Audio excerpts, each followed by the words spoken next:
आप लोग भी आ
सबको मला मिलाइए।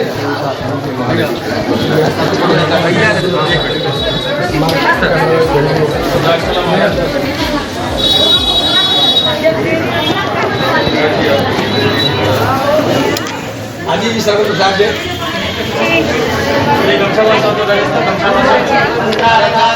संतो करना संत मना लगा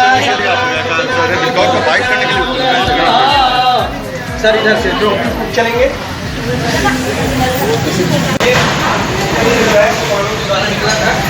इससे बाद में श्री टोडर मल जी महाराज ने पूरा पत्थर करवाया और ये पूरा पानी का जल पाताल से जल है और क्या को किया जा रहा है जल दिए सबको जल सबको क्या है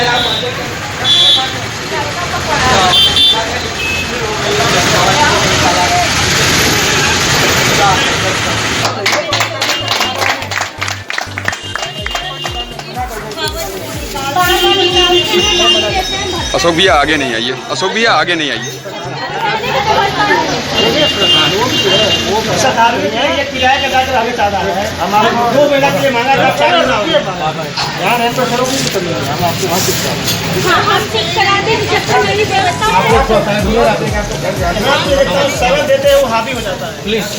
ये अधिक मास चल रहा है और अधिक मास में पूरे माह श्रद्धालु लोग पंचकोशी परिक्रमा करते हैं। पंचकोशी परिक्रमा करने का कार्यक्रम पहले लगा था, लेकिन विद्युत की स्ट्राइक वगैरह होने की वजह से पिछले 15 दिन में नहीं की जा सकी। इसके दो मुख्य उद्देश्य हैं। एक तो जितनी भी रास्ते में सुख सुविधाएं हैं उनके बारे में सारी जानकारी प्राप्त करना, मुख्य रूप से जो धर्मशालाएं हैं और धर्मशालाओं में रुकने की व्यवस्था है, सफाई की व्यवस्था है। दूसरा, कहीं भी श्रद्धालुओं को कोई दुख तकलीफ हो तो उसका भी अभी से हम लोग एडवांस प्लानिंग कर रहे हैं। जैसे पंचकोशी मार्ग पे यात्रा के लिए रोड को बहुत चौड़ी करा के आगे डेवलप किया गया, लेकिन अब भी यहाँ का थोड़ा थोड़ा इंफ्रास्ट्रक्चर है, उसमें थोड़ी उम्मीद है कि उसको और भी अच्छा किया जा सके। तो अब जो हमारा नेक्स्ट स्टेज है उसमें जो धर्मशालाएं हैं उनका इंफ्रास्ट्रक्चर और भी श्रद्धालुओं की सुविधाएं हैं, जिसमें टॉयलेट बाथरूम है, पीने का पानी है, उनको और कैसे इम्प्रूव किया जाए, तो वही निरीक्षण आज सुबह से चल रहा है। और ये चौथा पड़ाव हमारा सुबह से अब यहाँ पे हम लोग आए हैं और पूरे रास्ते को देखते हुए, फीडबैक लेते हुए, वहाँ तहसील के लोगों से, ब्लॉक के लोगों से, श्रद्धालुओं से, मंदिर के पुजारियों से और मंदिर को संभालने वाले सब लोगों से हम लोगों ने सारी फीडबैक ली है। तो इसका प्रयोग हम लोग करेंगे और आने वाले टाइम में हम लोग इसका जो है और भी डेवलपमेंट करा सकें ताकि यहाँ पे श्रद्धालुओं को दिक्कत ना हो।